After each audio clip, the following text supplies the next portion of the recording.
जो काम नोटबंदी न कर सकी वो कोरोना ने कर दिखाया। भारत में बढ़ा डिजिटल भुगतान, नकदी भुगतान से झिझक रहे लोग। कोरोना दौर में लोगों की आदतों में काफी बदलाव देखा गया। लोग हर चीज से डरते हुए नजर आए और किसी भी चीज को छूने से परहेज करने लगे। और ऐसे में देश में एक चीज जरूर बढ़ी है और वो है डिजिटल पेमेंट।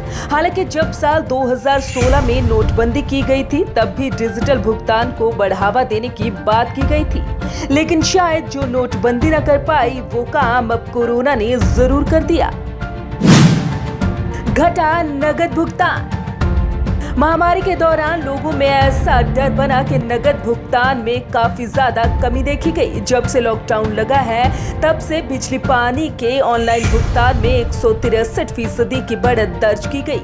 ये दावा ऑनलाइन मंच रेजरपे ने किया है। उन्होंने 24 मार्च से 2 जुलाई के बीच हुए डिजिटल लेन देन पर विश्लेषण करने के बाद ऐसा कहा।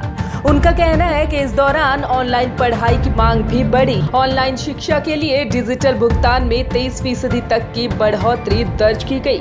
वहीं डॉक्टर से ऑनलाइन राय लेने में डिजिटल भुगतान में 20% की बढ़ोतरी हुई। सबसे ज्यादा हुई यूपीआई पेमेंट। कोरोना संक्रमण का डर लोगों में इस कदर बैठ गया कि लोग नोटों का इस्तेमाल करने से झिझक रहे हैं और यही वजह है कि इसकी जगह पर डिजिटल पेमेंट का सहारा लिया जा रहा है। National payment corporation of India के डाटा के मुताबिक जून महीने में यूनिफाइड पेमेंट इंटरफेस यानी कि यूपीआई के जरिए डिजिटल पेमेंट सबसे ज्यादा की गई है। डाटा के मुताबिक जून में अकेले यूपीआई के जरिए 1.2 ट्रिलियन ट्रांजैक्शन हुई है। इसके अलावा बैंकों में इलेक्ट्रॉनिक फंड ट्रांसफर में भी तेजी आई है। अप्रैल में आर्थिक गतिविधियां ठप होने के कारण फंड ट्रांसफर में बड़ी गिरावट दर्ज की गई है। नोटबंदी नहीं, कोरोना ने कर दिखाया। साल 2016 में जब नोटबंदी की गई थी तब सरकार द्वारा डिजिटल भुगतान को बढ़ावा देने का हवाला दिया गया था, लेकिन इसमें कामयाबी नहीं मिल सकी क्योंकि शुरुआत में नकदी की किल्लत को देखते हुए डिजिटल पेमेंट में बढ़ोतरी हुई थी, लेकिन सिस्टम में नकदी बढ़ते ही कैश ट्रांजैक्शन में बढ़ोतरी हो गई। आपको बता दें कि तब देश में हर 4 में से 3 उपभोक्ता नगद भुगतान कर रहे थे, लेकिन अब कोरोना महामारी के कारण एक बार फिर से डिजिटल पेमेंट को बढ़ावा मिला है। 2019 में डिजिटल पेमेंट ने पकड़ी रफ्तार। भारत में डिजिटल पेमेंट ने 2019 में रफ्तार पकड़ी है। 31 दिसंबर 2019 को सप्ताह तिमाही में कार्ड और मोबाइल भुगतान सकल घरेलू उत्पाद के 20% के बराबर रहा। इसके पहले के साल के समान तिमाही में ये 13% था। रिपोर्ट में कहा गया है कि 2019 में दुकानों के जरिए रिटेल खरीद $781 अरब रही। कार्ड और मोबाइल भुगतान का इसमें हिस्सा सिर्फ 21% रहा। आरबीआई के आंकड़ों के मुताबिक 2015 से अब तक डिजिटल पेमेंट में प्रति व्यक्ति 5 गुना की बढ़ोतरी हो चुकी है। 31 मार्च 2019 को समाप्त हुए वित्त वर्ष में प्रत्येक व्यक्ति ने सालाना औसतन 22.4 डिजिटल ट्रांजैक्शन किए थे। हालांकि ये चीन से काफी कम है। चीन में 2017 में प्रति व्यक्ति कैशलेस ट्रांजैक्शन की संख्या 96.7 रही थी। डिजिटल भुगतान में कर्नाटक सबसे आगे।